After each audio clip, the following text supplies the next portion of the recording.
Hi guys, I'm s7yler and today I'm going to review the LeTV X10, also known as the X500 in gold. It's a solid 5.5 inch smartphone with high build quality. So the gold color is more like a matte gold, and in dimmed light it sometimes even looks kind of grey instead. The first thing you notice when you hold the phone in your hand is how nice the metal frame and metal back feels. The whole design seems incredible premium and it looks pretty expensive. Some months ago LeTV released the LeTV X10, also known as the X600, and the X600 is currently the cheapest model from LeTV. So the new X500 here is kind of an upgrade, even though they actually also removed some few features. The reason is that the X500 has an added fingerprint scanner on the rear side and a back cover made of metal. On the other side they removed some built-in sensors, like for example the gyroscope and also the physical mute button on the side that was found on the X600. Besides that, they are very identical and share almost the same kind of hardware and performance. They did change to a Samsung ISOCELL camera sensor over the Sony IMX214, but the picture quality is still very similar. I will not bore you with all the hardware phone specifications. For these I recommend just to look below in the video description. I will list it all there. So if you want to see the accessories, wall charger, etc. included the phone, please go to my channel and search for my hands-on video where I do a complete unboxing, or look below in the video description where I will provide a link. Let's now have a look at the phone design. On the top we find the light and proximity sensor, a notification LED, the ear speaker together with a nice 5 megapixel Samsung CMOS front camera. The phone has a very good 5.5 inch 1080p IPS FullHD display with Corning Gorilla Glass 3, and the display on the X500 has been improved, so it has better brightness, viewing angles and outdoor visibility compared to the X600. In the bottom we find the menu, home and back buttons, and all three buttons have white backlight, which is easy to see in the dark. On the rear side, which is non-removable and made of metal, we find a very good fingerprint scanner that supports tap to wake and unlock in one go. There is also a 30 megapixel Samsung ISOCELL rear camera with 2.0 aperture and support for 4K and slow motion, together with a strong single LED flash and a noise cancelling microphone. Notice also that the top and bottom parts are made of plastic in order to ensure a good reception. Inside the phone we will also find a real 3000 mAh battery that also supports fast charging. It charges 30% in 30 minutes or 100% in 1 hour and 40 minutes. I would say that the battery life is average. On one charge you can get through 1 day with normal usage, but heavy users could run low on power in the evening and would probably need an extra power bank. And last we see the LeTV brand. In the bottom of the phone we find the USB Type-C port with USB on the go support, dual grills where one is the microphone and the other one is the built-in speaker, and the sound quality from the speaker is in my opinion a little bit better than the average one. On the right side we find the volume rocker together with the power button, and they are pretty responsive, but the power button is a little bit loose and could be more solid. In the top we find the IR sensor for the remote control and the 3.5mm headphone jack, which provides super good sound, loud and clear with good bass. And last, on the left side we find a dual SIM tray that supports 1 nano and 1 micro SIM. The phone does not support any extra micro SD card, and that is also why it comes with 32GB storage from the start. So let me now open up the dual SIM tray and let's have a close up.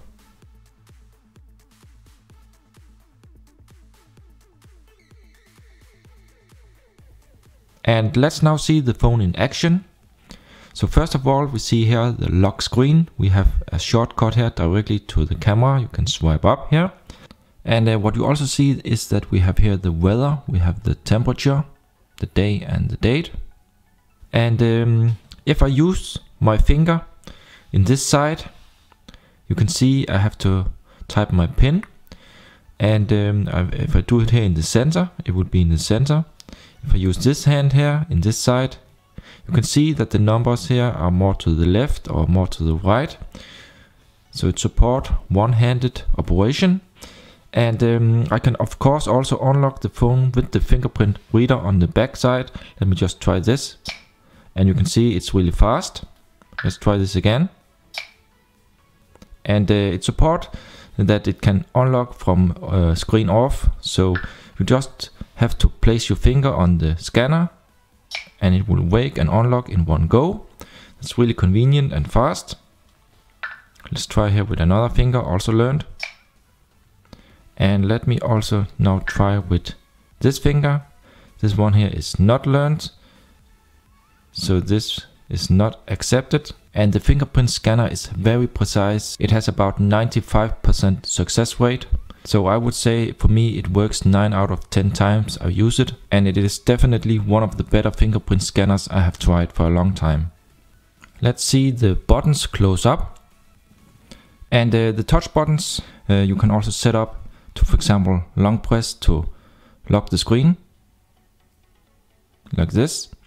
Let me try to unlock again.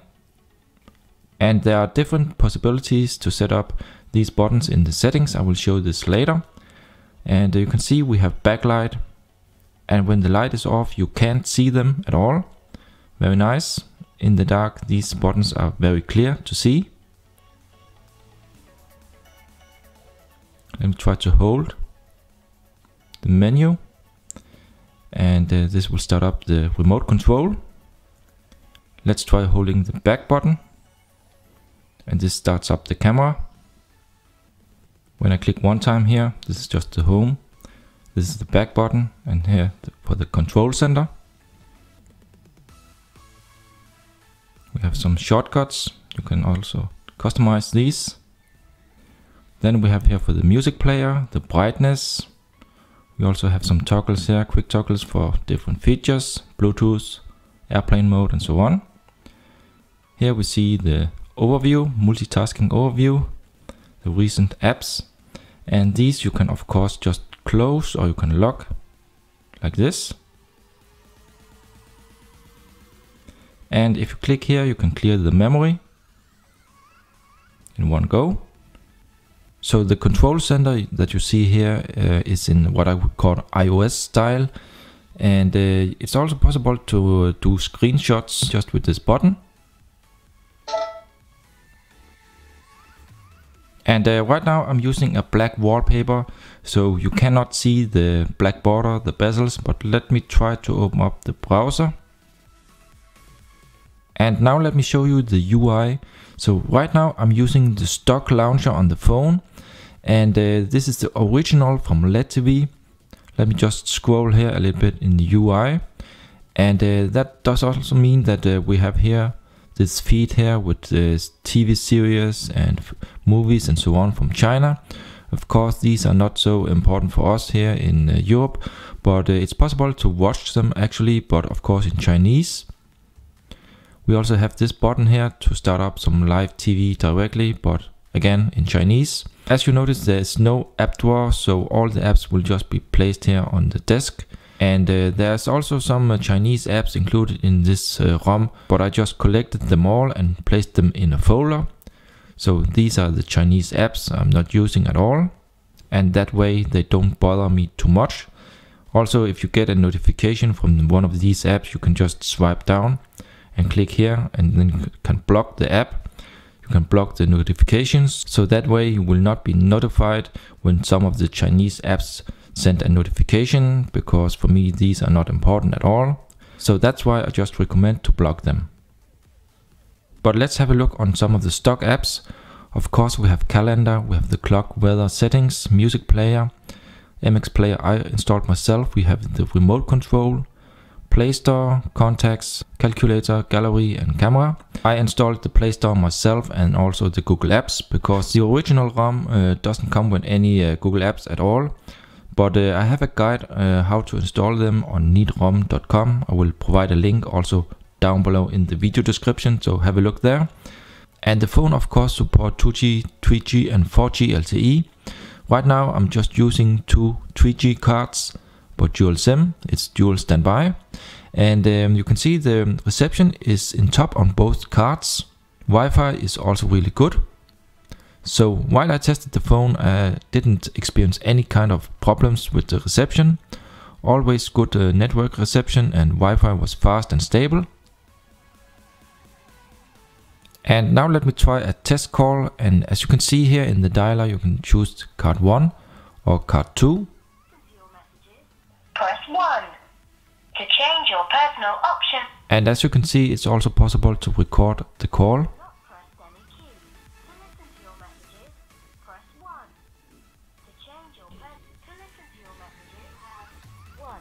New messages. 0. Saved messages. To listen to today's messages, press 1. Okay, so you can hear the ear speaker. Very good quality and loud sound. And next up, let's have a look inside the camera app. So let's try out the autofocus. So the focusing will be pretty fast, but it will not always show you the circle in the center. It will just focus, and let's try out a picture from this side here. And let's see the picture. Let me just get a little bit closer, zoom in. Very good details, and it's very sharp. And it's also possible to use the fingerprint scanner on the rear side as a shutter. Let's try this. And here again. Okay. And let's see what we else have here in the camera app. We have here for the flashlight, we have the settings. So you can also here slide to the side to go to video mode, slow motion. Let's see. Change here 2 times or 4 times. Video. Let's see the settings for video. Up to 4K in 16:9 or Full HD, HD. You can change the shutter sound, store location. Okay, let's see for photos. Voice control, shutter sound. Again, store location. We have here picture size, 30 megapixels. Contrast, sharpness, saturation, or restore the default. And here we have some color filters. This is panorama. And here is another sample picture. Let me just zoom in. So you can see the details. It's okay. But whatever, this camera is better or worse than other camera phones, I will not judge here, but let it up to you. But overall, I'm very pleased with the camera quality, and even in low light conditions, it does a pretty good job. And as always, I will provide a link in the description to some camera samples in high resolution. To see the quality, I suggest to take a look at these and be the judge yourself. Let's try out a picture here in the dark, just with the LED flash. Let's see the picture.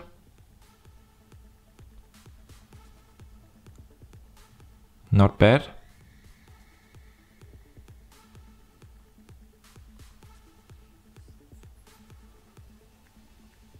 Let's test out the torch.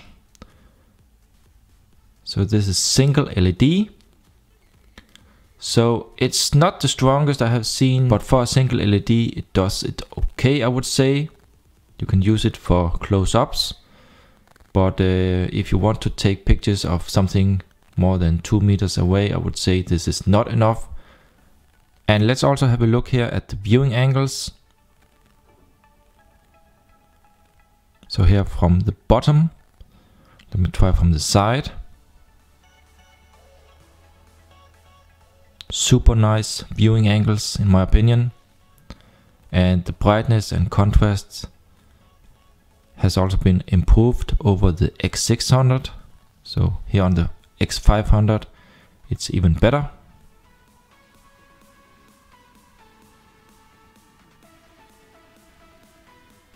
So when using headphones, the sound is clear and loud, and the bass is also pretty good.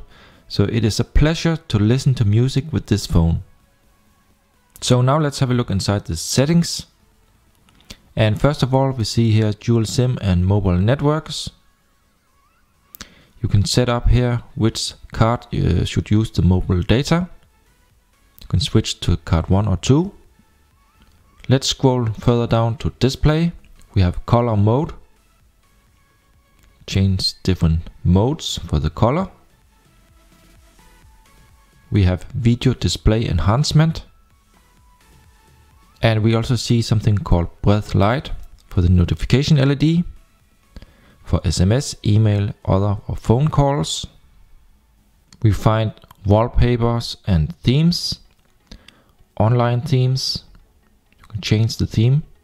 Then we also find control center. So here you can change the order of the toggles.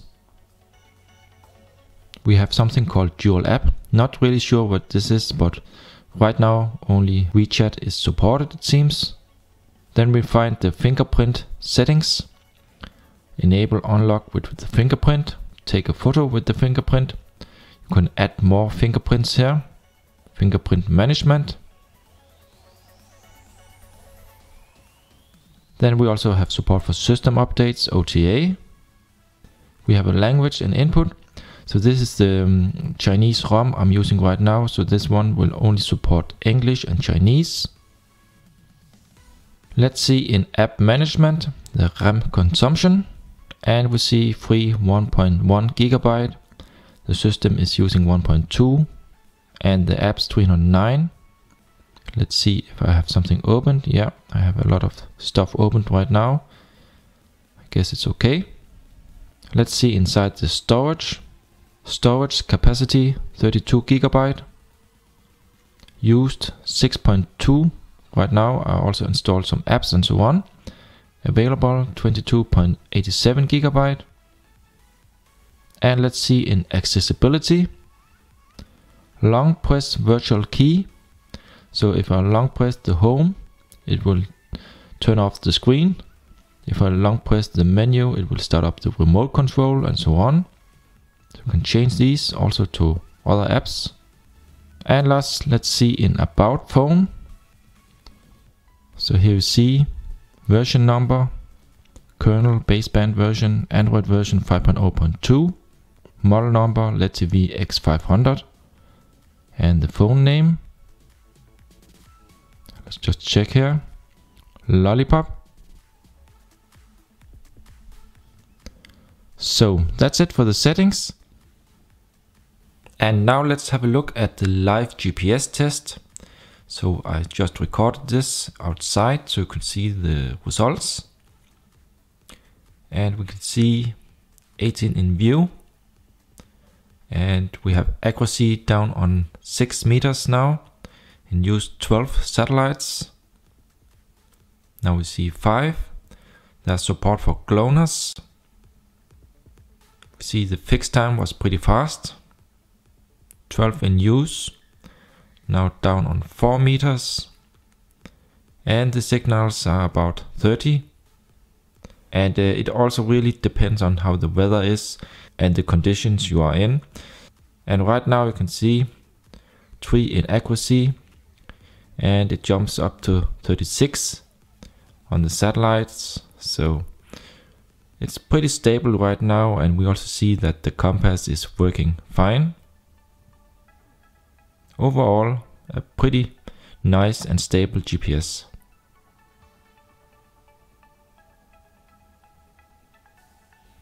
And now let's try out a sound test here with YouTube with the built-in speaker.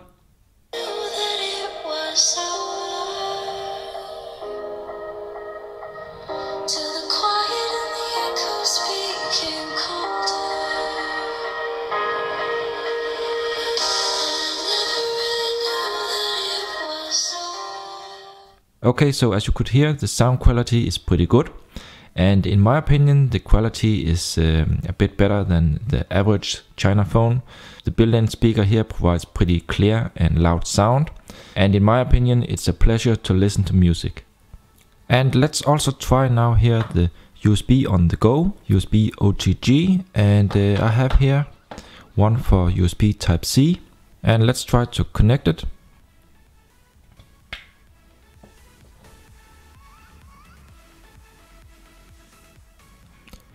View storage. Yeah, open. Okay, so USB on the go is working. O to G. As you can see, this is the USB stick. Let's try out some music.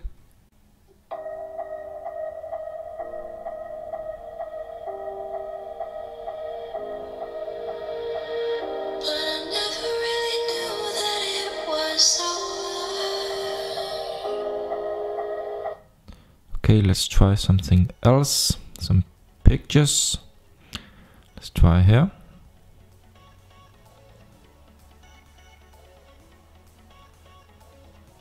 In the rest of the video, I'm going to run some different test apps, show you some results, and end this with a game test and my list of personal pros and cons.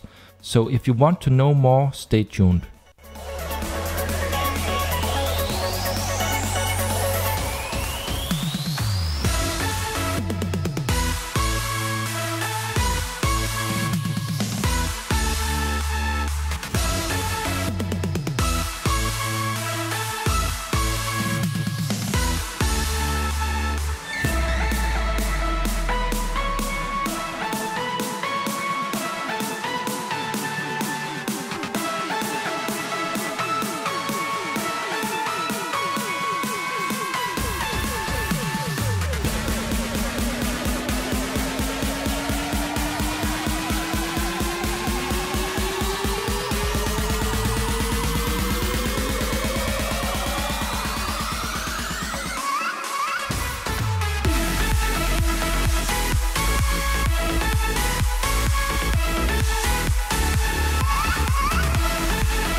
Now to my pros and cons. First to the pros. This model has a fair price and a very premium design in metal.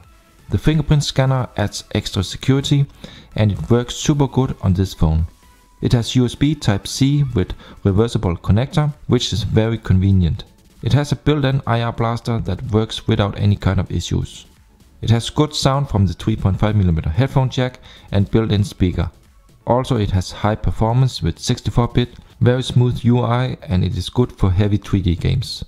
And last, it has a good camera that also supports 4K video recording and slow motion in HD with 120 frames per second. Both nice features to have. To the cons are that there is no FM radio in this phone, there is no LTE Band 20 support, there is no support for extra micro SD cards, but on the other side it comes with 32GB storage, so for most users this should be okay. It came with a modified ROM out of the box that didn't support OTA wireless updates, so I definitely recommend to flash the original from LeTV instead. But notice that the original LeTV firmware comes with no Play Store or Google apps and a lot of Chinese apps. Nothing that can't be fixed, but that's clearly also a minus for unexperienced users. Also in standby mode I did experience some battery drain, not much, but the battery was clearly slowly drained over the night. I hope they fix this very soon. The X500 has less built-in sensors than the X600. It is missing, for example, gyroscope sensor, so it will not work with virtual reality apps or Google Cardboard. And last, it only has a single LED flash on the rear side, while the X600 has dual LEDs, so that's also a downgrade in my opinion. That's it for the review. Remember also to check out my blog. You'll find the link in the video description. If you have any questions, please comment below, give a thumbs up and subscribe to my channel for more. Thank you for watching and I'll see you in the next one.